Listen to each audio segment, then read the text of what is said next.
Hello, this is Sandra Embleton speaking to you here, and I'm presenting to you which is probably the greatest breakthrough, scientific spiritual breakthrough ever that has been given to me. So with all these new energies that are coming in and all this new information that we're receiving because of all the sun flares and the earth and everything is uploading our consciousness. And as this happens, we get new information. I have been downloading steadily in the last few days, receiving all this new information. So I'm going to do my best to give it to you. Oh. And this is great. This is just great stuff. Okay, I'm going to calm down, but I'm so excited. I hope I can keep myself together when I give it to you. Our job right now, moving forward into the 5D dimension, is to be the duplicators, replicators. We're thinking the replicators maybe are machines we have in our house and we can replicate anything and it'll produce it. No. We're the replicators.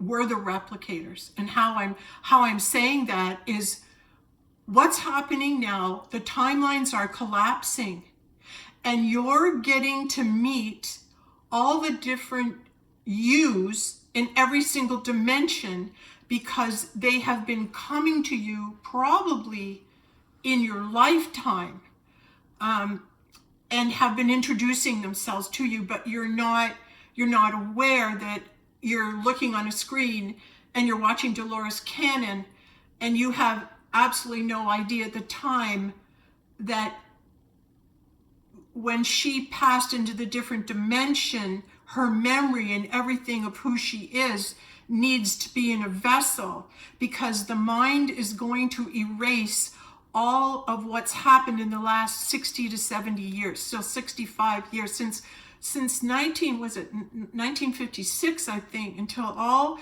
this program was implemented. And so it will be removed from the collective consciousness. So the program that's been running for the last 65 years is going to be erased.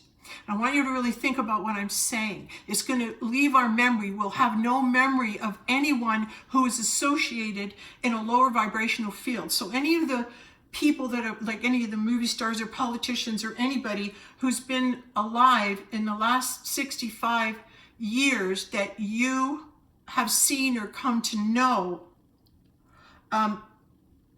all those beings that have been operating in a non-godly fashion, in other words, have been doing things that are out of alignment and have dropped into the lower negative vibrations because of what they've done. Don't throw out the baby with the bathwater. They still brought great work. There's some great things they've done. And so I'm just going to use an example of comedians. Let's just go to comedians because it's what's happening for me right now. So let's say some of the greatest comedians that we've ever known and that we love so dearly. Let's just go with Jim Carrey. We're going to go with Dan Aykroyd, and we're going to go with Lenny Bruce, the comedian from the 60s. Okay? So I picked 3 top comedians because they're in my field right now and they're going to be the example I use. Okay? My son is a comedian who absolutely his whole life has loved Jim Carrey. Loved him. Emulated him, copied him, learned every single line from all of his movies. Why? Why? Because he's recording Jim Carrey, because the Jim Carrey that did the nefarious deeds will be erased from our minds, but the work that he did lives in my son. And so the work that he did will go forward into the new 5D, but it's going to be presented through a crystalline vessel. In other words, the vessel that it's going to, the timelines are going to collapse on is the vessel that is able to hold and receive the vibrational frequency of that being because it's already him in a different timeline. Okay, I'm going to say it again and try and bring it to you. So my son Mike, unbeknownst to any of this, his whole life, he's loved comedy. Our whole family's comedy. He's an absolute machine. And then when my son was younger, he had an accident, and I believe he left and a walk-in came in. And I believe the walk-in that came into him was Lenny Bruce. My son's name is Michael Bruce Embleton. He's born the same month. He's a Libra, just like Lenny Bruce. He has a mind that is so different than anybody else I've ever met. And his gift, he just spent his whole life making people laugh. Some little pointers about Mike. He had a chance to go into show business. He was on the show Last Comic Standing, and what happened was he went and was on TV, but he got in the show and he walked away from it. And I said, why are you all of a sudden afraid of going to on TV and on the stage for real, Mike? And he said, Mom, I have a feeling if I go into the show, I'll die of a drug overdose. And I thought, why are you saying that? What an obscure fear. Why would you even fear that? It's because Lenny Bruce died of a drug overdose. And as pieces are starting to fall about really who he is, has a fear of being in jail. I'm going, why would you fear of being in jail? And I used to have a fear he'd end up in jail. Why? Lenny Bruce ended up in jail again and again and again because he was constantly being arrested after every comedy routine because he was using obscenities. And they were arresting him every time he got on stage, and they go and they get him and they take him and they throw him in jail. He actually got exonerated, but and was excused from jail, but died before the appeal came in. Lenny Bruce died of a drug overdose. Lenny Bruce's energy entered in as a walk-in into my son so that he could live on in this future timeline. Jim Carrey, Dan Aykroyd, however, I don't know if Jim Carrey's alive, but I'm I'm hoping Dan Aykroyd is. But regardless of whatever activities that they participated in, their work and their comedy, we want that to live on in the future. But in how many timelines, my son is Jim Carrey in a different timeline. My son is Dan Aykroyd in a different timeline. And what we're doing now is you've got to find the pieces of yourself that you are in different timelines, but they're all going to come into you in the now. Right now is you. So in the future, if Mike does a movie and calls it The Great Outdoors, he will be the face of Dan Aykroyd, because Dan Aykroyd will, as energy and timeline, when he passes, will come into my son. How do I know it's true? I'll tell you, it was validated. About 3 or 4 years ago, my son was outside a liquor store, and he went in to get a bottle of liquor. And outside the liquor store were a bunch of people mulling around. What's going on? Why is there this big crowd outside the liquor store? Well, someone said they're expecting Dan Aykroyd because he's coming in to do a promotion for his alcohol, Crystal Skull, his vodka. He's come doing a promotion. And he said, oh. And so he's walking in the store, and there's all of a sudden this big crowd sweeping up, and it envelops him. And this group of people, they're all marching forward, and the crowd's all around them. And Mike finds himself standing in the liquor store in a circle of people. There's a small circle of maybe 4 or 5 people, and he's standing there with Dan Aykroyd, and they're all looking at one another, and Dan comes up and shakes his hand and goes, hey, how you doing? Mike got to shake his own hand in a different dimension. Mike got to shake his own hand because in a different dimension, he's Dan Aykroyd. And in this dimension, he's Mike Embleton, but the timelines are overlapping.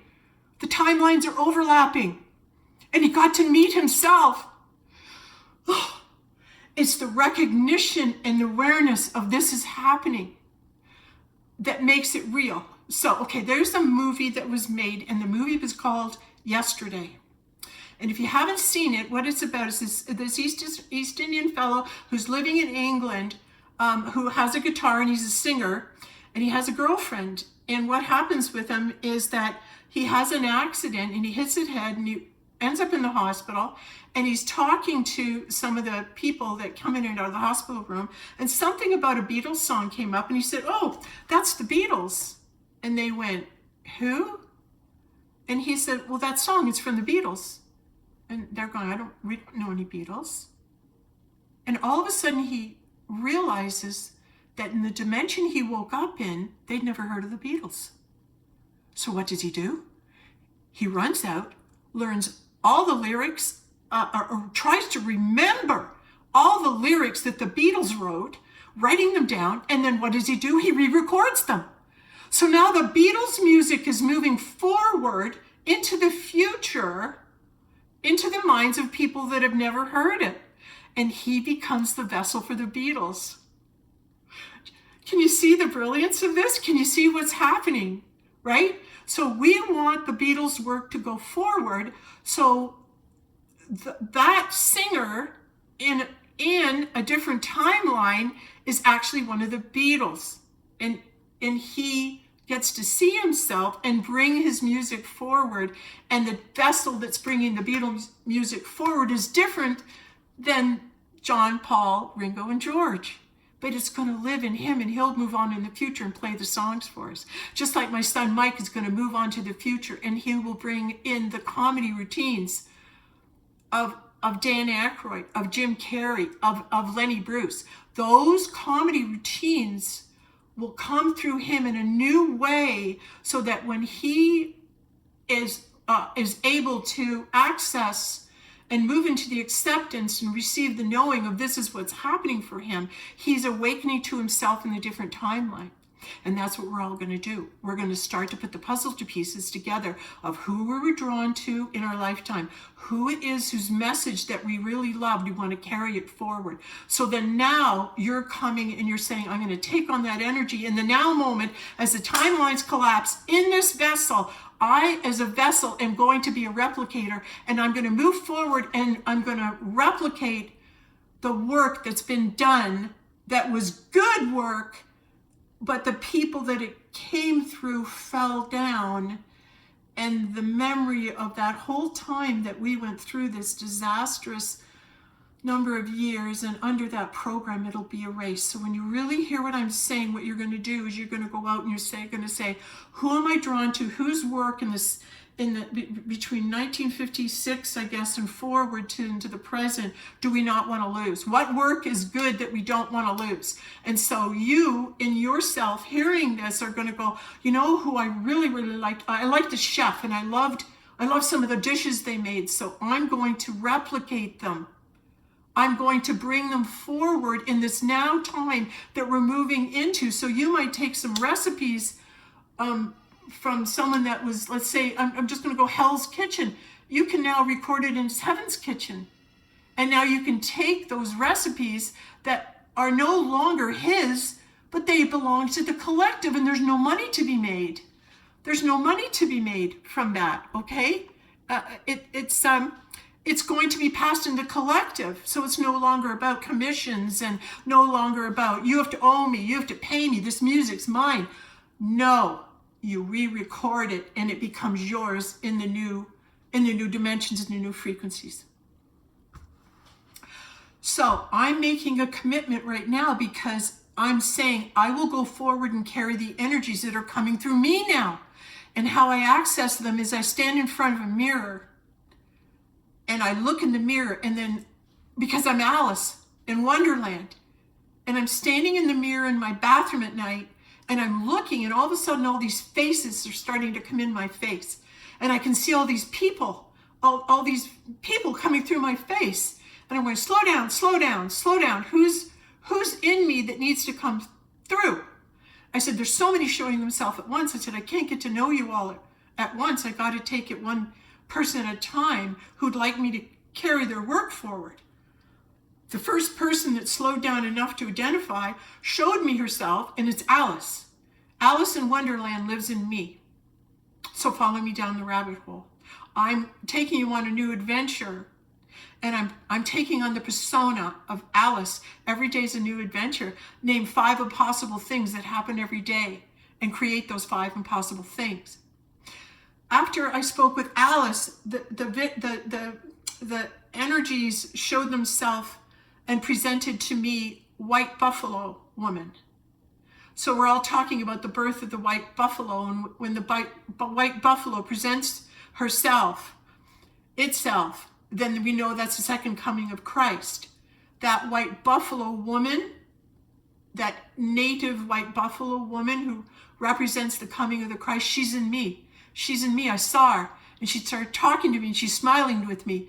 And then the next night, when I went back to see if she was still there, all the native women that have carried the white buffalo woman in different timelines showed themselves to me through my face. And they're all coming through going, we see you, we see you. We're folding the timelines. We're coming down into one soul. And the soul is you. The soul is you here in the now. And we're downloading and we're coming into you because you're the vessel and you're the voice and we're choosing you. Mrs. Jesus, Mary Magdalene, Eve,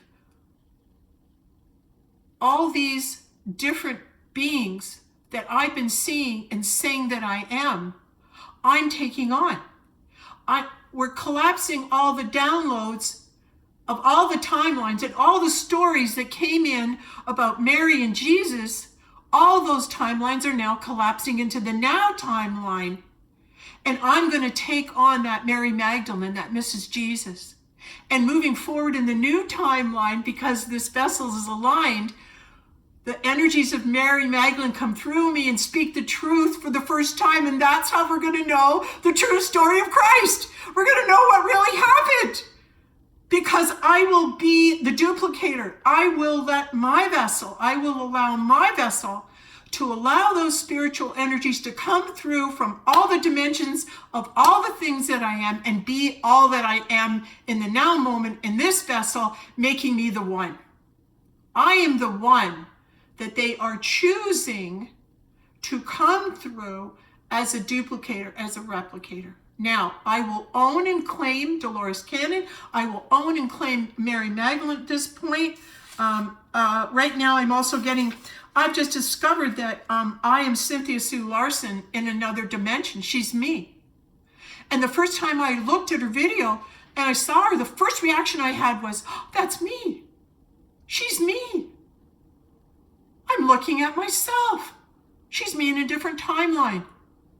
Oh my God, she's me in the timeline where I decided that after all my spiritual miracles that happened, I decided to drop everything and go study quantum physics.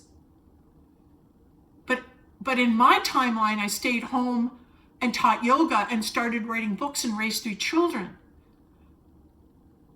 But myself, my higher self, in a different timeline, chose to go and study the experiences I had, while the other Sandra chose to have the experiences. So I became the experiencer of these things in this timeline. But my higher self, my other self, is Cynthia Sue Larson in another timeline. She went and studied quantum physics, so now the timelines are collapsing, and I'm getting to meet myself in this timeline, in this now, and I am Cynthia Sue Larson in another timeline. And when we get to meet each other in person, we will anchor the timeline.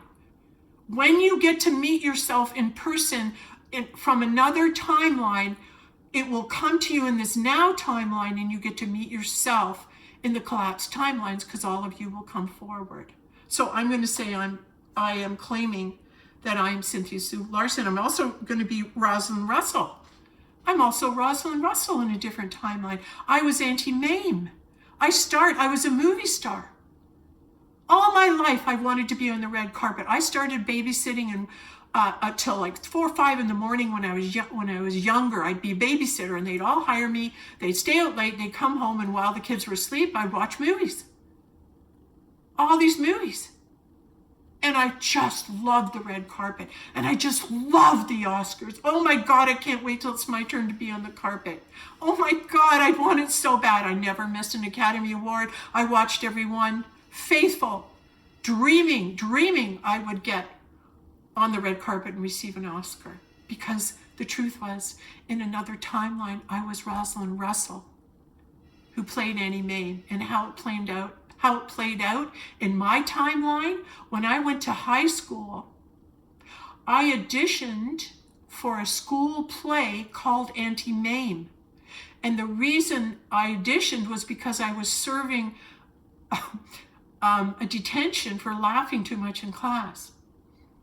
So instead of making me sit in the classroom for detention, an angel known as Miss Ambler, who was my English teacher, came up to me and said, "Look, Sandra, I watched you. You're a really good kid, and you're hanging out with the wrong crowd. So I see you and I watch you." So she said, rather than sit here in this detention, they're having a reading for Auntie Mame down in the drama hall.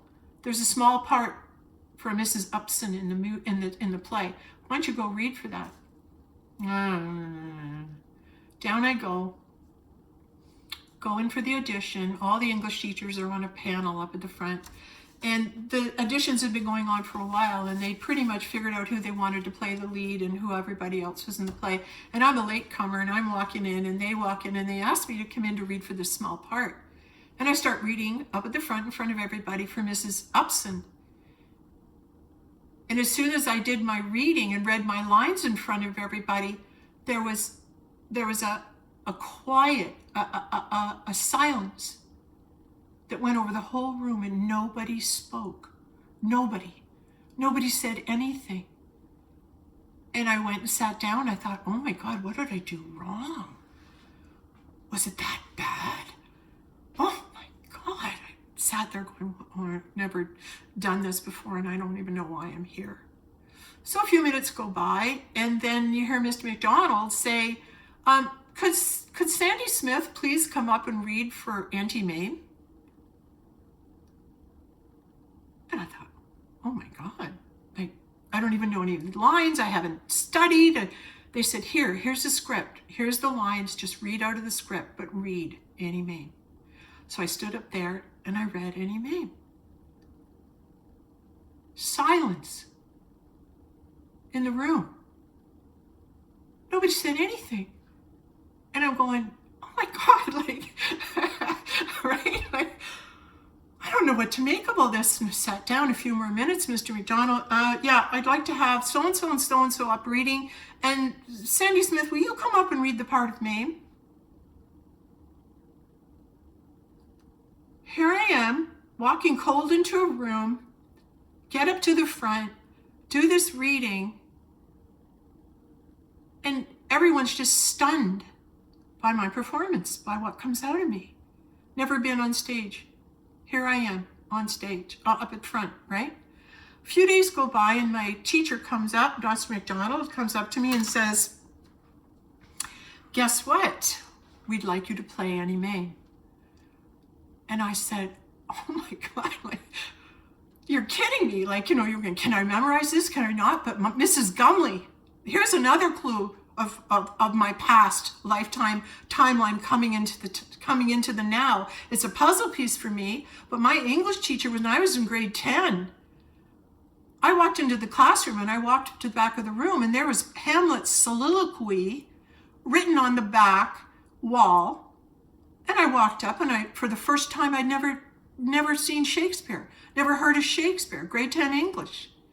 I'm standing there and I'm looking and I'm reading it, and I turn around and I go, who wrote that? This is great stuff. Who wrote that? And someone said, Shakespeare.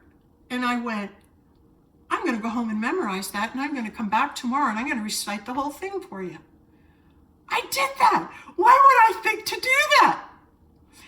Because in a past lifetime, I was Queen Elizabeth I, and Francis Bacon was my son and my lover, and penned all of Shakespeare. And he penned it for me, Romeo and Juliet. He penned it for me because we were twin flames at the time of when Queen Elizabeth and Francis Bacon were alive, and he wrote those plays. And something in me saw that at the back of the English room and knew right away I had to memorize it. It's because I knew Francis Bacon. He was my twin flame. He's me. I recognized what I had written as Francis Bacon in a past lifetime, because the Christ in me was Francis Bacon. And so as the timelines come in, that poet is in the Christ, not me. The poet is in Christ. Jesus Christ himself penned all of those works. Like, that's the Christ showing up in a different timeline, right? Okay. That's how it works. So now I know I'm Rosalind Russell, because I was Rosalind Russell in a different timeline. And then when she was performing and being on stage and walking the red carpet, I was walking the red carpet as Rosalind Russell in a different lifetime. And it transferred over across timelines. When I got to play Auntie Mame in real life, I was being Rosalind Russell. I was being Auntie Mame in this timeline. And she came across from a different timeline because I needed her to be, the head of the play. She already got it. She already came through, because that's me in another timeline. This stuff is what I'm telling you guys is just huge. It's just huge. So when we say wake up, I'm going to say to the leaders and all the people coming forward, this is how you tell who to listen to or not listen to, is that when you're in a high enough vibrational frequency, when you're watching somebody do a video or do a show, when you're staring at them, different faces will come through.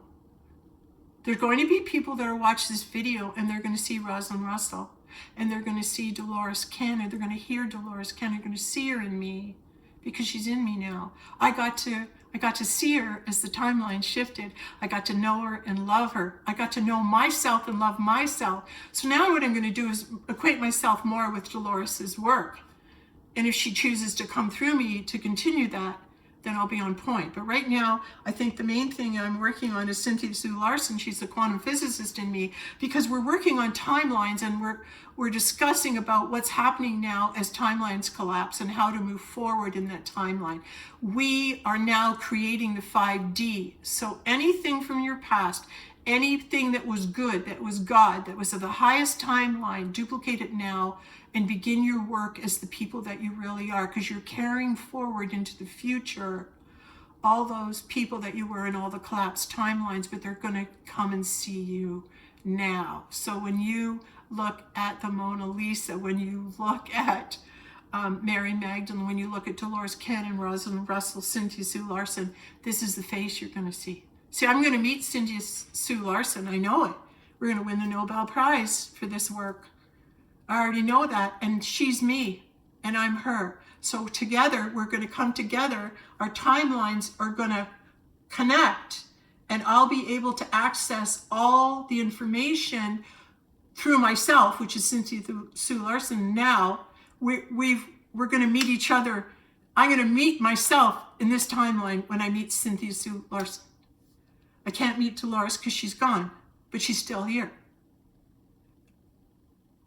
Okay.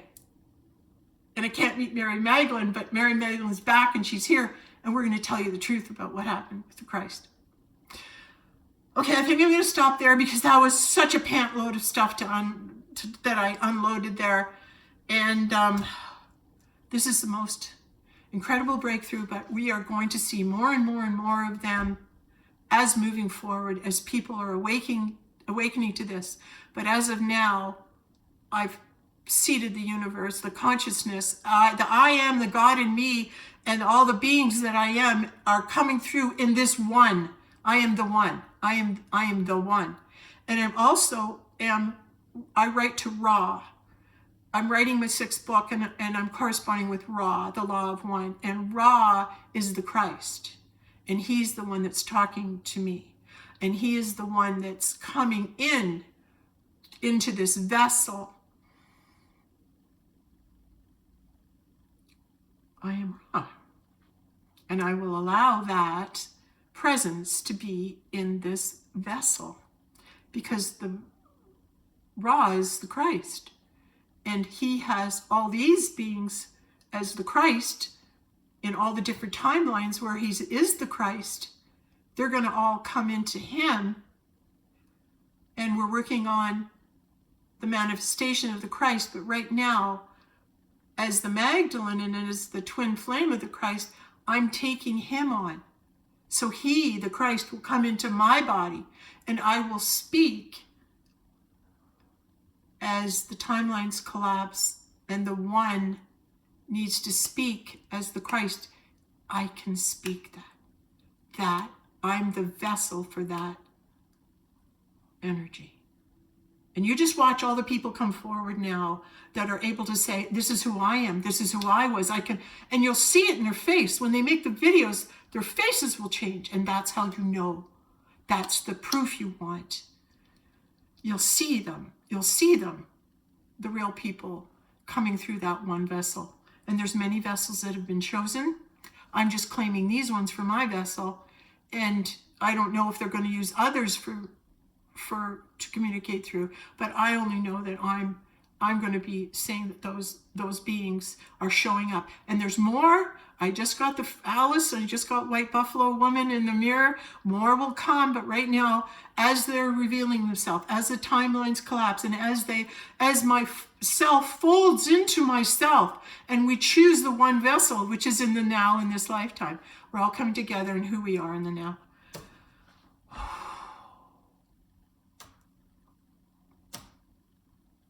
I wonder if it's the collapse of the wave function.